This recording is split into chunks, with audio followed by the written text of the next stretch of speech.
Questione FAS, qualcosa si muove, ma la Regione Veneto ha dovuto puntare i piedi e alzare la voce. Un botta e risposta tra Regione e Ministeri della Salute e dell'Ambiente sulla mancata fissazione di limiti nazionali alla presenza di FAS nelle acque potabili e Roma corre ai ripari. Ed ecco che tra le righe delle repliche si legge che finalmente vengono sbloccati gli 80 milioni di euro promessi nell'ambito dei fondi sviluppo e coesione, lettura che non sfugge al Presidente della Regione Veneto che ironicamente stigmatizza.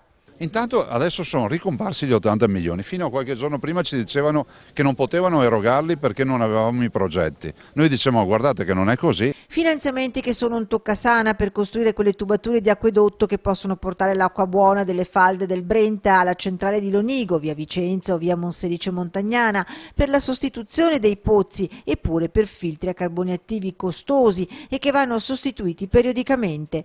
La notizia non può che essere letta in chiave positiva. Certo, per il momento sono ancora solo parole, come lo stesso Presidente Zaia non manca di sottolineare. Io voglio vedere in positivo gli 80 milioni, magari vorrei vederli anche sopra il tavolo della Regione, visto considerato che noi abbiamo progettualità. Se e quando arriveranno questi fondi bisogna poi tener conto che per veder realizzato il tutto ci vorranno 4 anni.